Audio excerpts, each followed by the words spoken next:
Welcome to the Pat Mayo Experience, Week 16, DraftKings picks by position and preview. If you want my cheat sheet, you can find it up on DKPlaybook.com. And this is the end. I'm going to be back for the Week 17 DraftKings pick show, but over the holiday season, you'll be getting a few surprises coming your way. I'll have content almost every single day, so when you need to escape your family for an hour, don't worry. You can listen and hang out with Pat Mayo on the Pat Mayo Experience if you want to do it. Unfortunately, only today will you be getting from DailyRoto.com. It's Drew Dinkmeyer here to lend us his expertise. He's been winning not all season long, but he's been winning lately, so that's great news to think about. Plus, you're like the humanitarian of the year. You've been doing some great work. Can you tell people about that before anything?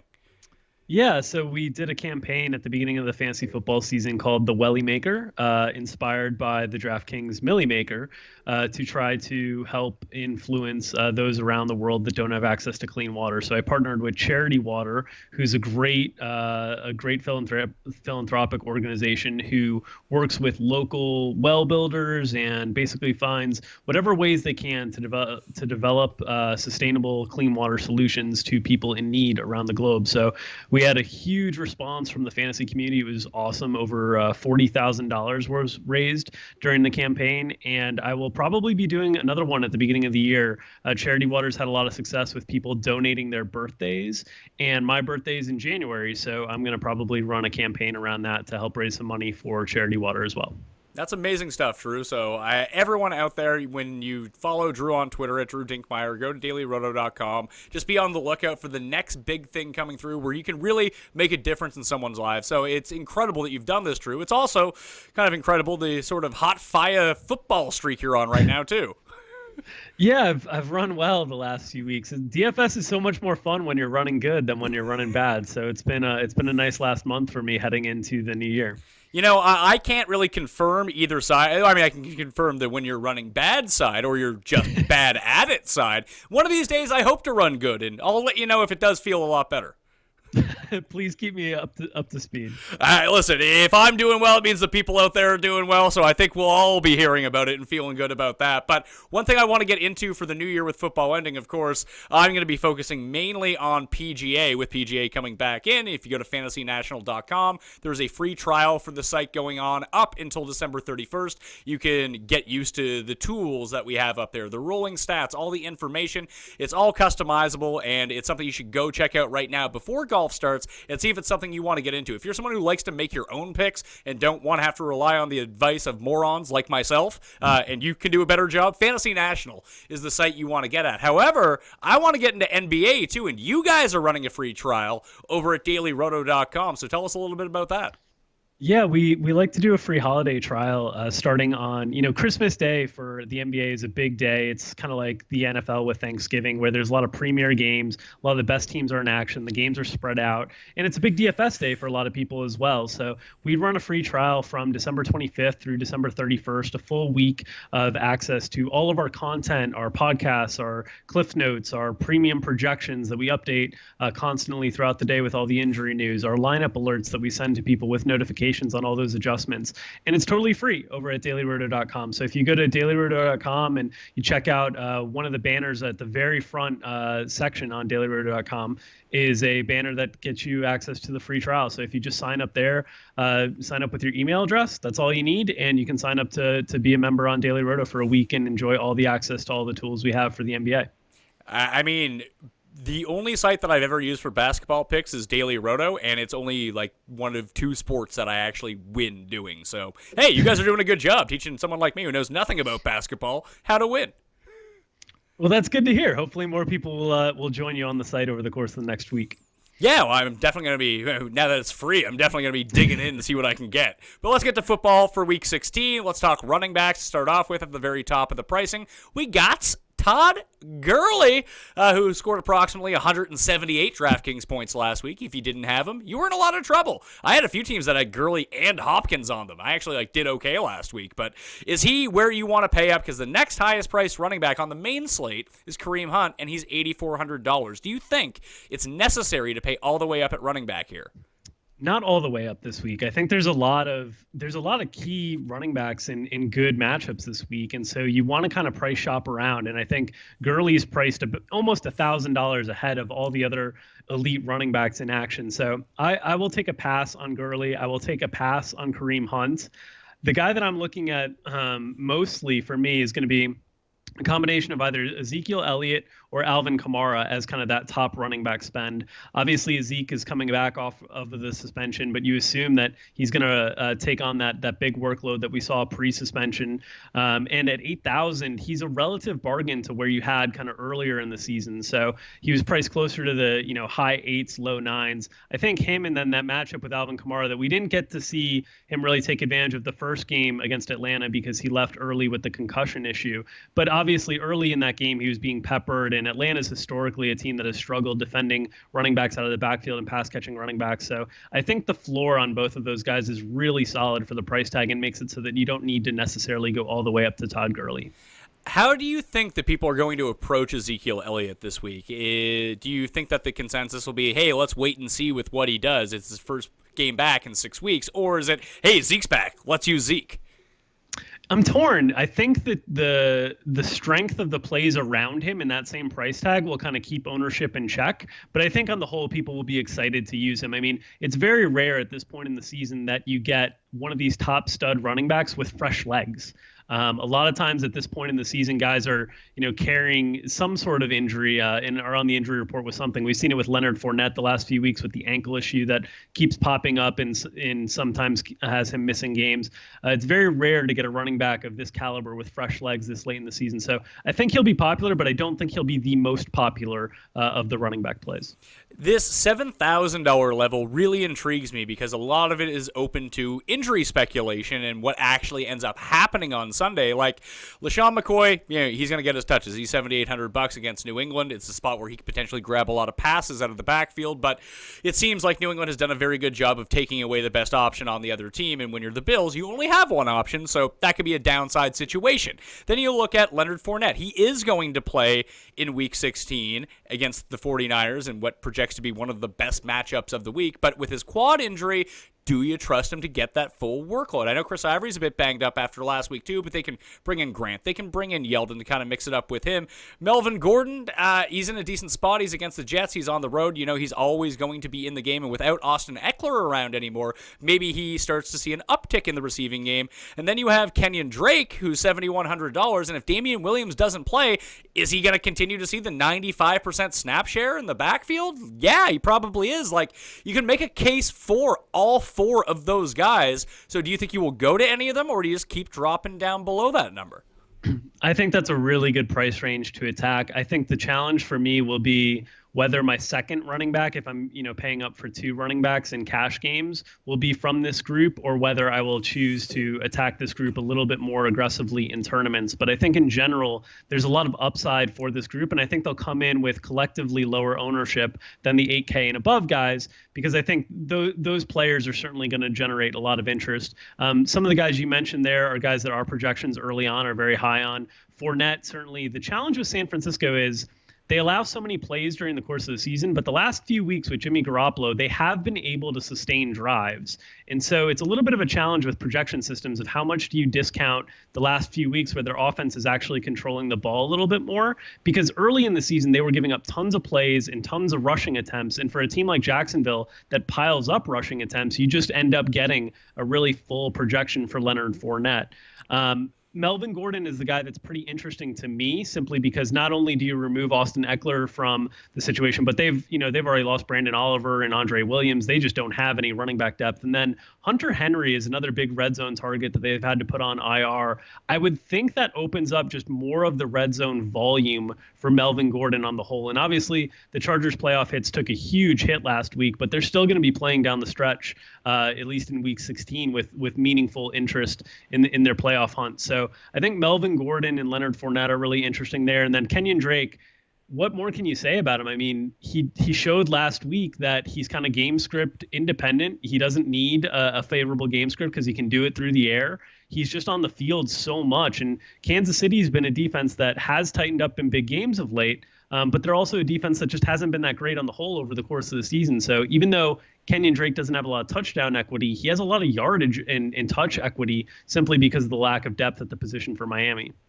So do you think that, let's say Damian Williams somehow returns, how much do you think that impacts Kenyon Drake?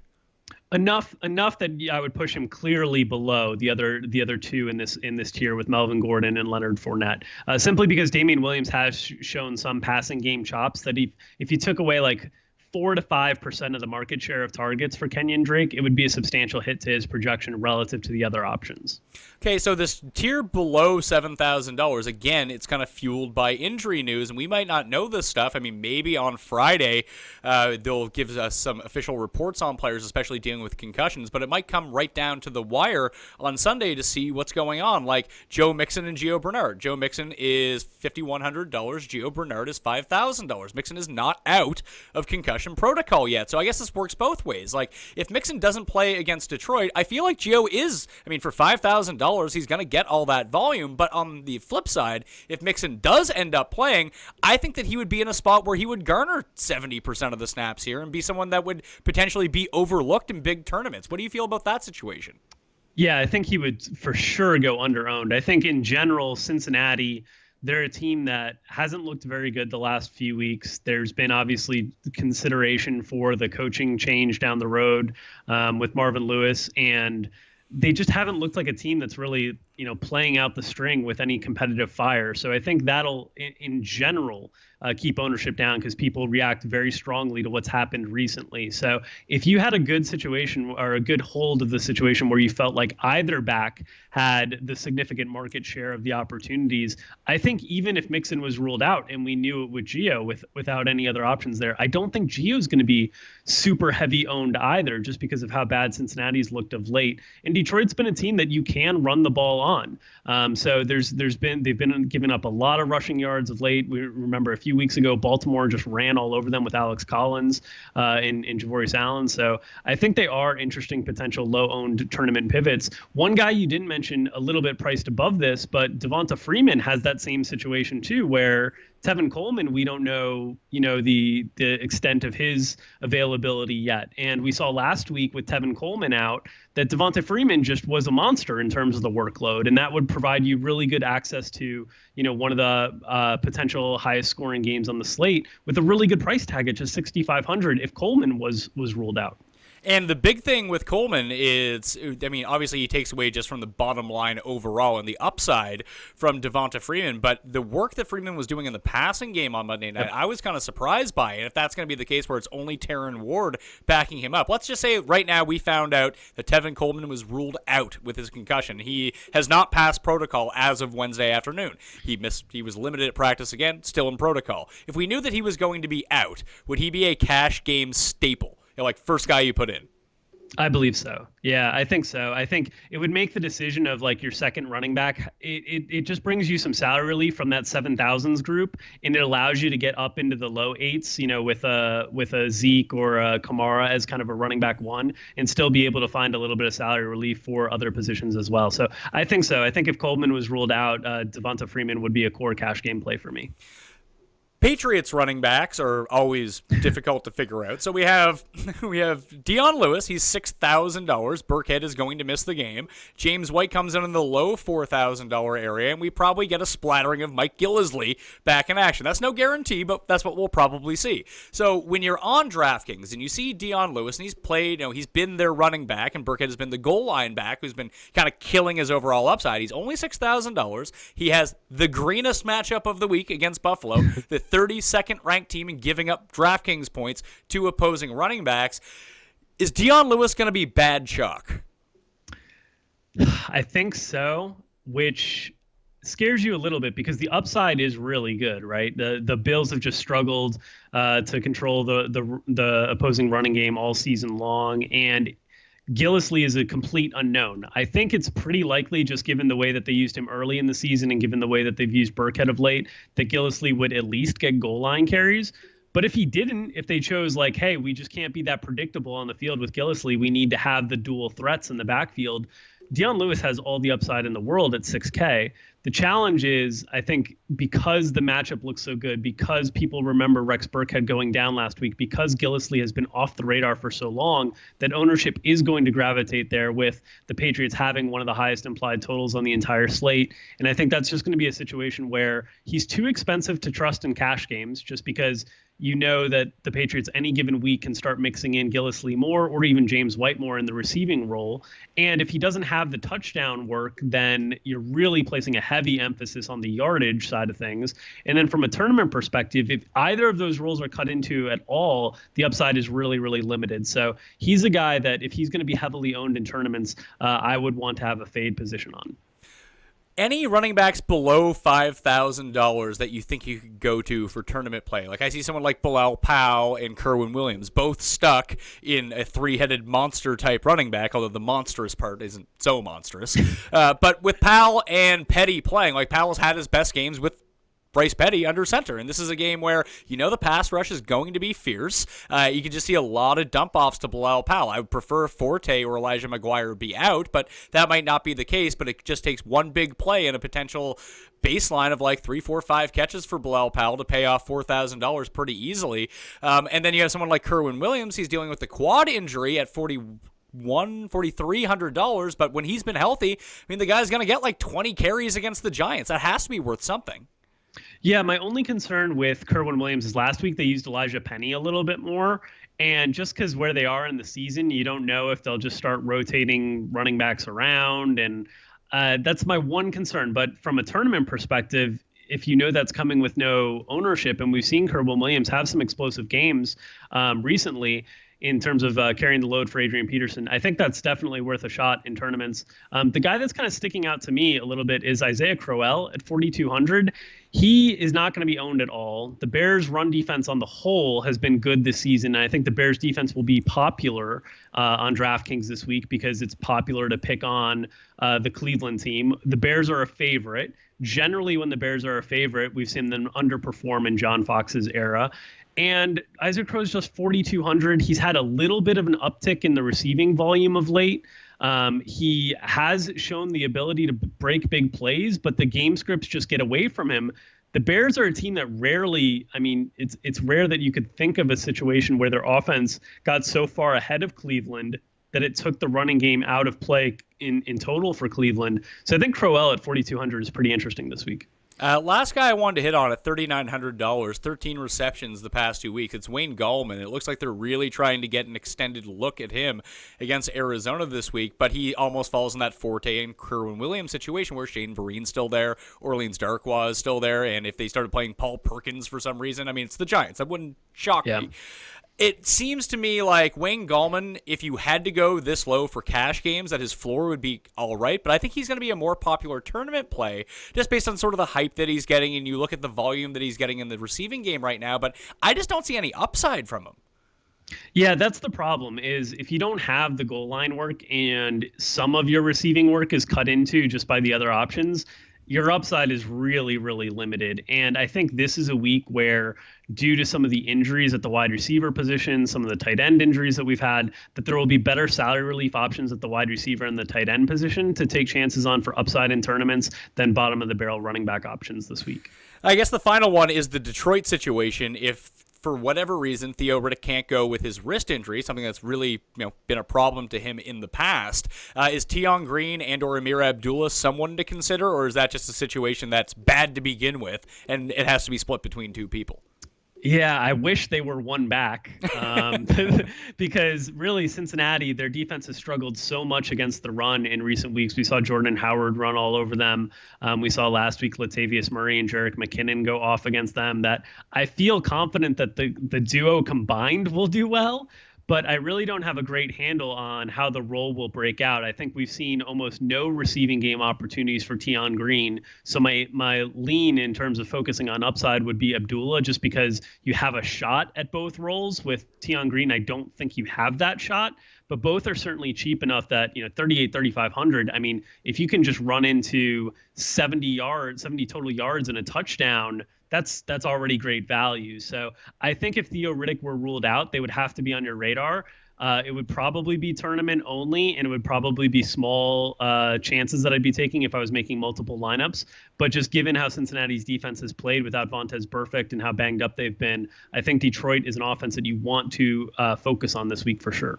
And that probably gets more to the receivers. So let's talk about wide receivers right now. And I have a hot take of a guy that I'm going to be massively overweight on this week, an expensive guy. And I just don't think that a lot of people are going to gravitate towards him because they used him last week on the short slate. He absolutely killed everyone. But Keenan Allen's dealing with this back injury. I don't know how healthy he is, but I'm going to be using a ton of him.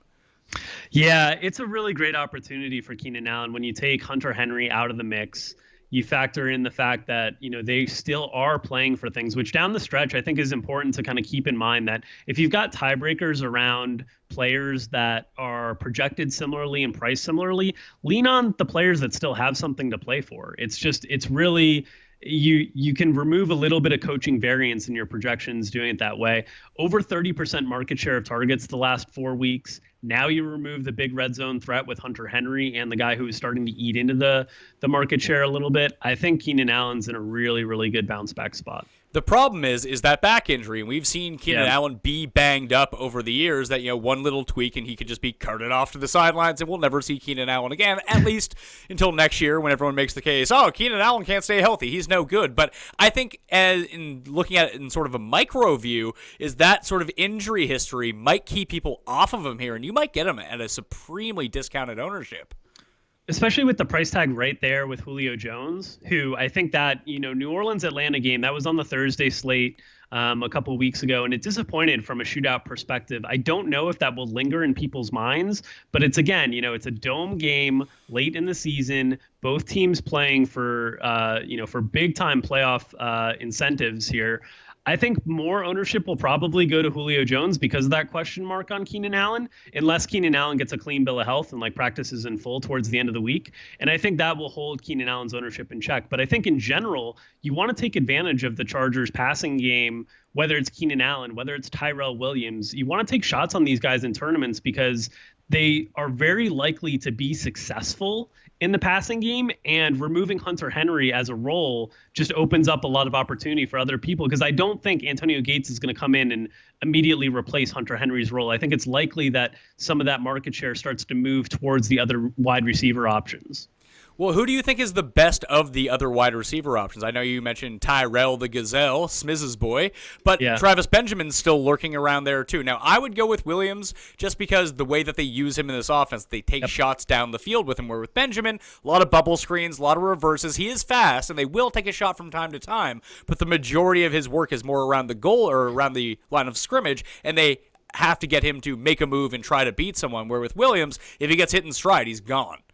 Yeah, and Tyrell Williams also, I think, has a more diverse route tree that if Keenan Allen's back acted up in the game, that he would more easily replace Keenan Allen's workload in terms of some of those crossing routes and kind of short dig routes that Keenan Allen makes his hay on. So Tyrell Williams would be the guy for me if I'm taking shots on secondary receivers in the Chargers offense. Of the plus $6,500 receivers, I'm having beyond Keenan Allen, that is, I'm having a really tough time wrapping my mind around who I want. So I think I might end up just paying up at running back, maybe use Keenan Allen and not use many of the rest of these guys. Is there anyone from this grouping, whether it be Julio or Cooks or Sterling Shepard, who has potentially a very bad matchup, or even Robert Woods, who came back to 35% market share last week? Do any of those guys intrigue you?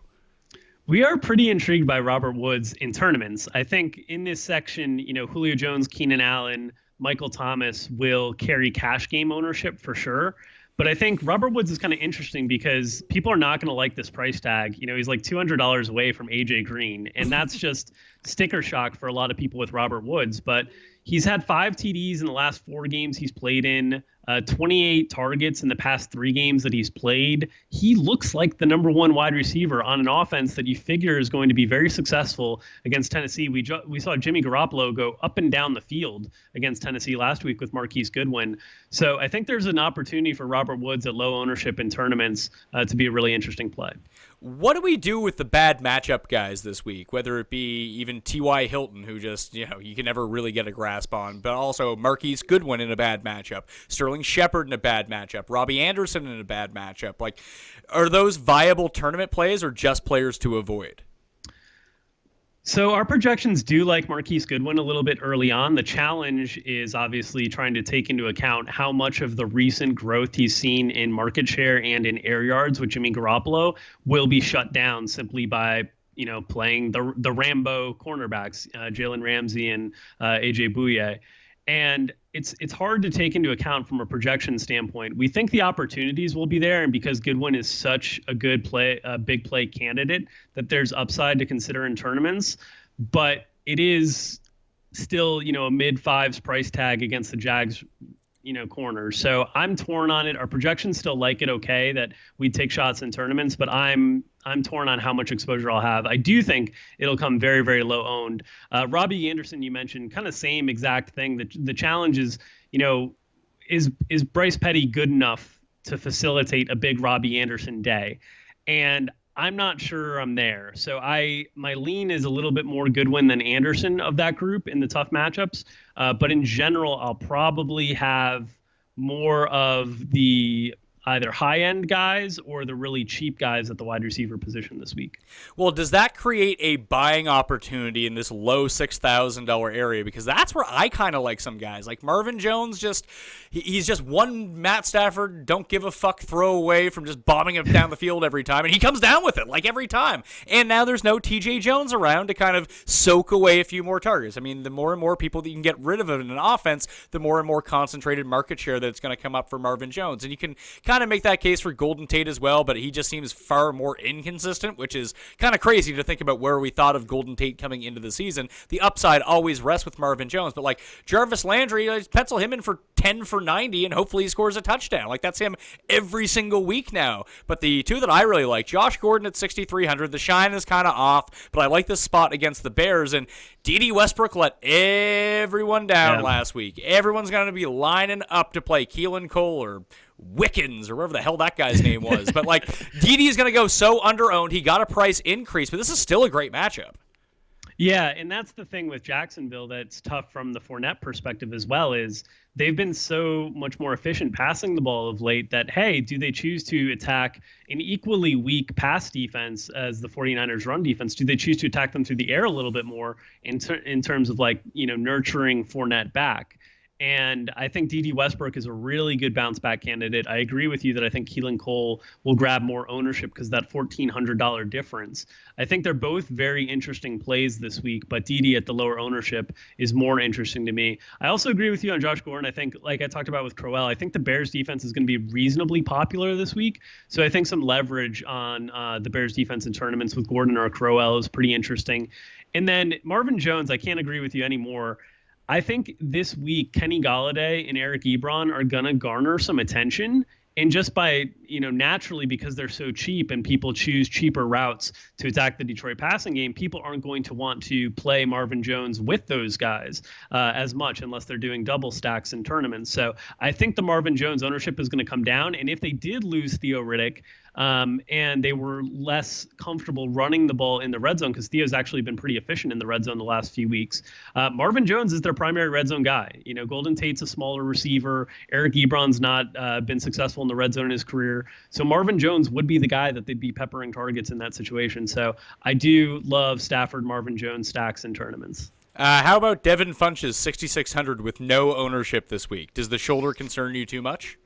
Yeah, it's not only that, but it's also the rising snap and market share for Greg Olsen. And I think Greg Olsen's a really legitimate play. It's obviously a really good matchup for Devin Funchess. Tampa Bay's secondary struggled all season long, but I think there's just enough competition for targets now with Damiere Byrd playing well, with Greg Olsen kind of coming back, that Funchess, even though I know there'll be no ownership this week, I probably won't have a lot of. But I totally understand that play, because that is a great play against recency bias with a letdown in a really popular spot last week and getting a similarly strong spot this week at a similar price tag, but way less ownership. Who were some of the pay down receivers that you were looking at? Is Damiere Byrd one of them? No, for me, it's mostly Kenny Golladay at 3,300. You know, you mentioned T.J. Jones' absence, and I think that's a really big deal for Golladay. I think that opens up a lot more snaps on the field for Golladay, and this is a guy that's been very productive on a per target basis, just hasn't had a lot of opportunities. Cincinnati, as a defense, they've struggled. They've had a lot of injuries to the secondary of late. And I think Golladay in a pass-heavy offense on a team that projects for a ton of plays is really interesting at 3,300. And then we're pretty intrigued by Chris Godwin as well. You know, Deshaun Jackson getting injured last week. I know, Carolina's secondary is kind of hit or miss, but you figure the better parts of the secondary will be focused on Mike Evans this week. And I think that's a little bit of an opportunity for Chris Godwin, who has a very strong athletic profile and played all those snaps, when Mike Evans was suspended weeks ago. They didn't change Adam Humphries' role. He was still the slot receiver. I think Chris Godwin's going to be on the field and likely see somewhere between 6 and 8 targets this week. The last one that I'll throw onto the pile of the cheapo receivers, if you're taking a shot at $3,400, Roger Lewis is sitting there, and most of us do expect Patrick Peterson to try to shut down Sterling Shepard. The rest of the focus on that offense will probably be on Evan Ingram. Travaris King dealing with a concussion. He's likely not to play. That could be a very high percentage of snaps for Roger Lewis at a very cheap price for a guy that's shown flashes of big play potential. Now, I'm not talking cash games whatsoever because there's no floor to be had, but we've seen wide receiver 2s and 3s beat up on Arizona this year. Yeah, I totally agree with that. And Lewis was another guy that was very, very productive in college and can work down the field. And that Tavares King injury is a big deal in terms of the opportunities when you start spreading them around in the target share for the Giants wide receivers. All right, let's switch to quarterbacks, unless there's another receiver that you wanted to mention before we got out of here that never got brought up. No, I think that's it for me. Yeah, that 4,000 range seems kind of dead. Yeah, there's really not a lot there early in the week. It looks like a high-low week for me in a lot of these areas for the wide receiver position, because I do like some of those cheap guys. And then at the high end, I think all of those top guys are just a little bit underpriced. Like Keenan Allen should be in the 8s. Julio should probably be in the 8s. Michael Thomas should be in the 8s. So it looks like a little bit of a high-low week for me at the wide receiver position. At quarterback, the big buzz that I've heard about, at least just from scanning Twitter and seeing a lot of different analysts talk about it, is that they're all just finding ways to pay down at quarterback this week. Do you think that's the move?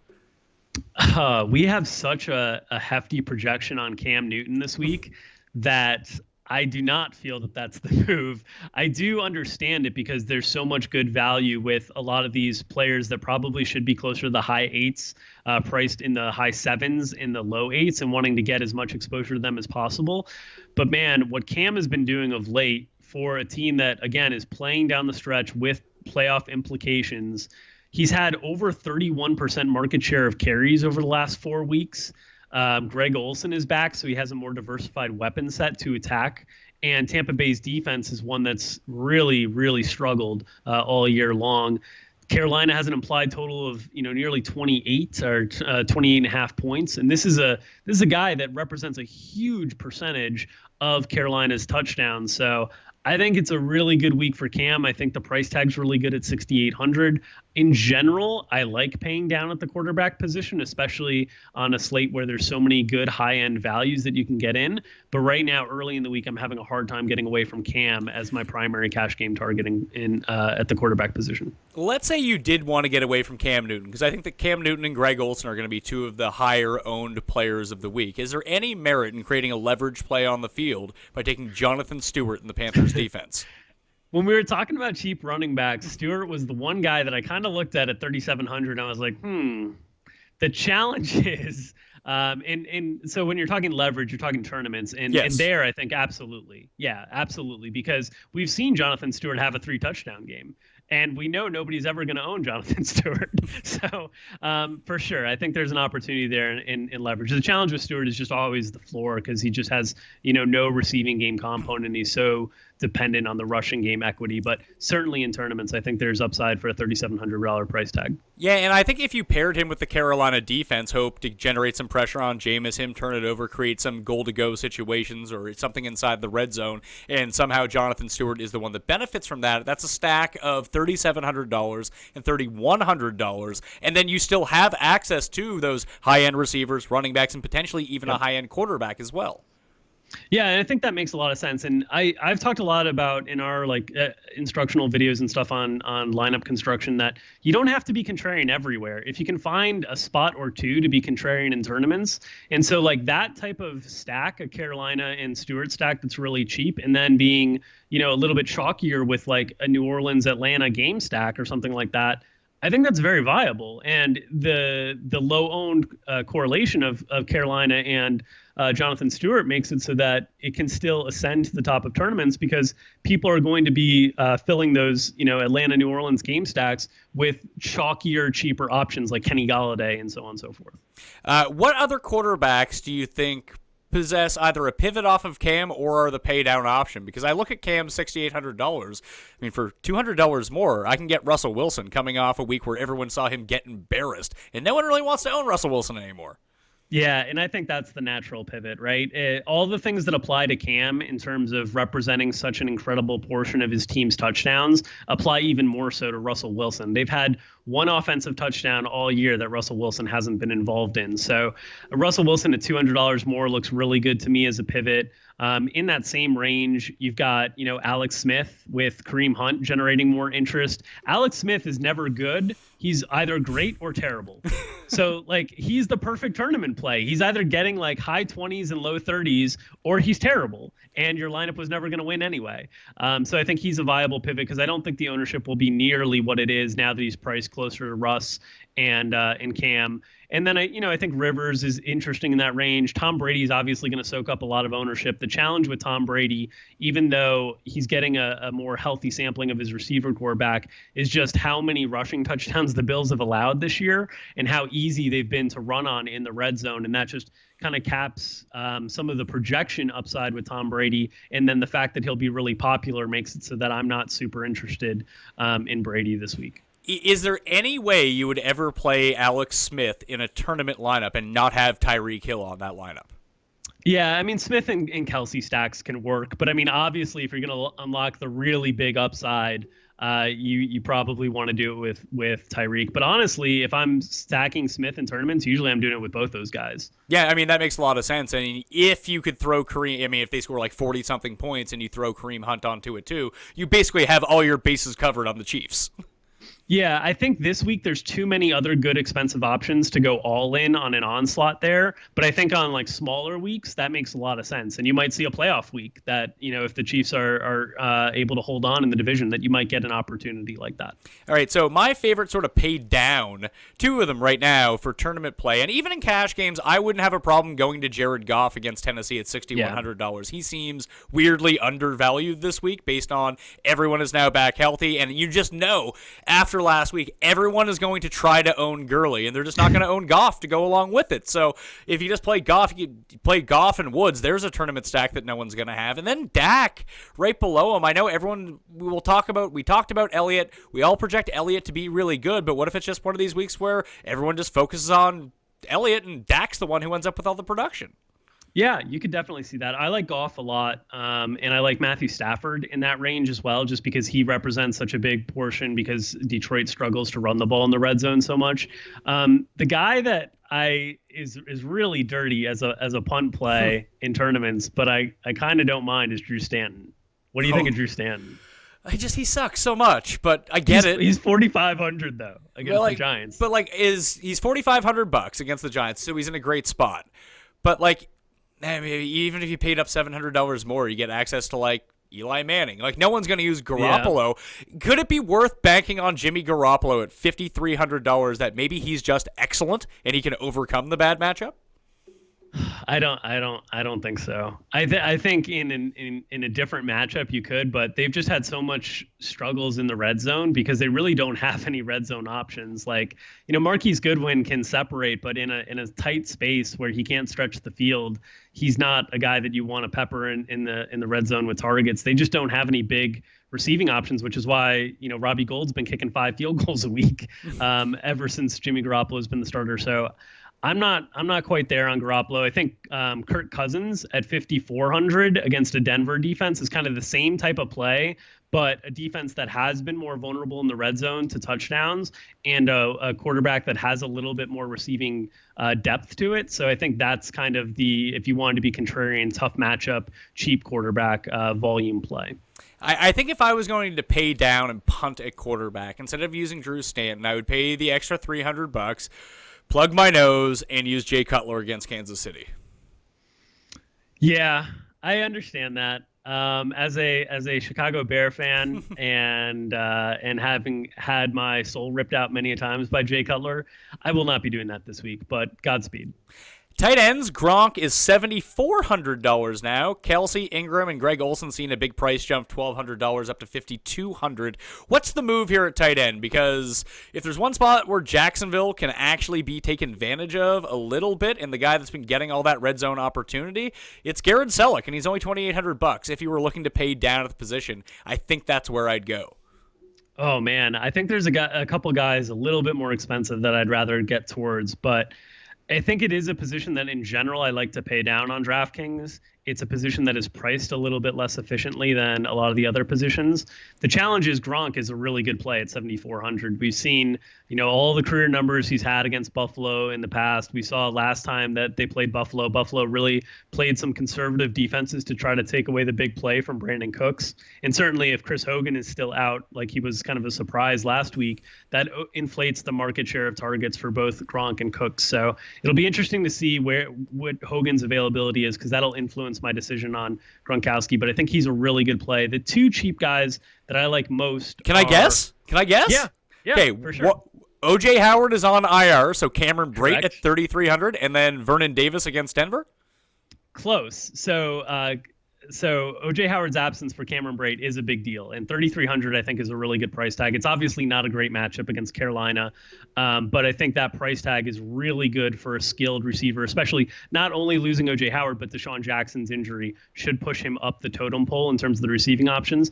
And then Eric Ebron, his market share of targets has been growing over the last few weeks. The challenge is the snaps haven't been. So it's a little bit of a, is it fool's gold or is it not? But they've been using him as sort of the outlet receiving option in the passing game of late on these little 5 and 6 yard out routes to just kind of, get into second and short, third and short situations.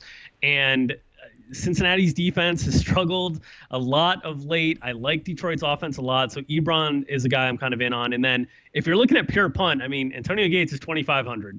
I don't think he's going to take Hunter Henry's market share of targets. They mix in Jeff Cumberland and Sean McGrath, and they've got options, but he's 2,500 and you don't need a lot. And it's towards the end of the season. He's been kind of rested throughout most of the season. He hasn't played a full complement of snaps. He did catch a touchdown a few weeks ago.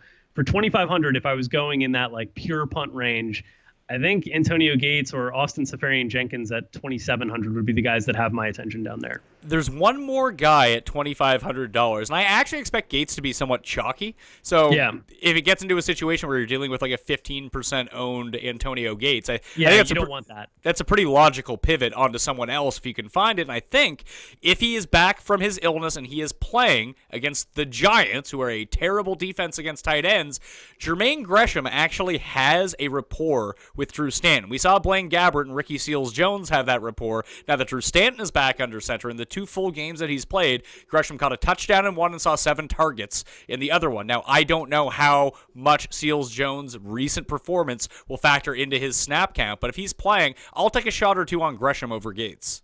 Yeah, and I think last week was a really good indicator with Gresham out that Ricky Seals-Jones just isn't experienced enough to command a really big snap share. I really thought Seals-Jones would get a more significant snap share because they've been trying out guys down the stretch. They've been using more of their young players. Chad Williams has been on the field a bunch more. And last week was a good indication to me that they just, Ricky Seals-Jones has played outside most of his career in college, and he's just not ready to play all those inline snaps. So Gresham as a pivot, I think, is a pretty sharp min-price pivot. Defenses to close this out. There's a lot of really good defensive options this week. So I like the Bears on the whole, but I think they're too expensive. Like, I would prefer Carolina's defense to the Bears' defense objectively, regardless of price. And I'm getting a $400 discount to take them anyway. So I like them a lot. But if you wanted to pay up, I mean, the Chargers have to be in a great spot, a top-tier defensive line going up against the second worst offensive line with Bryce Petty on the other side. And I don't know how people are actually going to feel about the Chargers. They lost Perriman. We watched them get shellacked in an isolated game by themselves last Saturday night. Where are you turning to for defenses? You named the ones that I'm mostly focused on. And DraftKings has done such a good job with defensive pricing this year that it's hard to find one that you really, really feel great about. Carolina is probably the best that you could feel good about. Like, they're playing for stuff down the stretch. They're a big home favorite. Jameis has had all sorts of turnover problems down the stretch. The Bears, against Deshaun Kaiser, who's averaging almost 2 turnovers per game, certainly stand out at 3,500 playing at home there.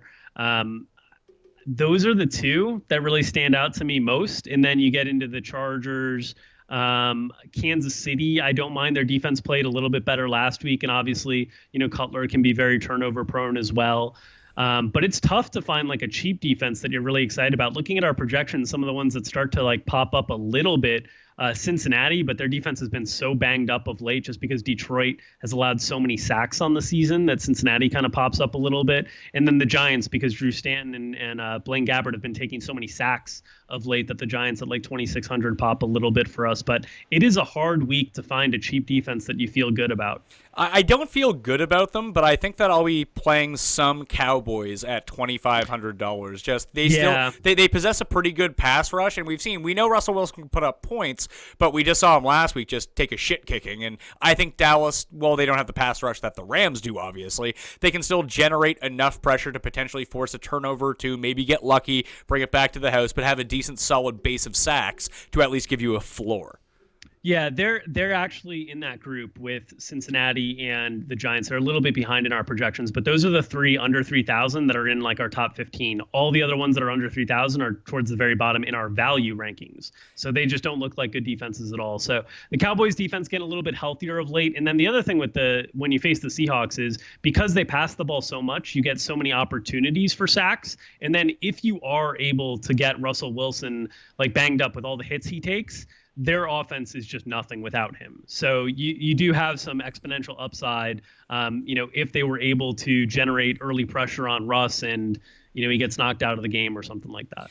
A team that's also been generating a lot of pressure on the opposing quarterback, and they draw a really excellent matchup. So they're a top 10 DVOA adjusted sack rate defensive line going up against a bottom 5 DVOA adjusted sack rate offensive line with questions, to say the least, at quarterback, because we don't even know who's starting at quarterback for the Denver Broncos as of yet. It could be Osweiler, it could be Paxton Lynch, but both those guys are terrible. So the Redskins defense, people don't perceive them as being a good defense, and they seem overvalued compared to some of the other spots on the board at $3,400. But I think that might be a nice, not to say that you need to pivot onto a lower owned defense, because I think that the distribution is going to be quite spread out here, but I just think they're going to be a good play this week at a weird price that they could be like sub 2% owned.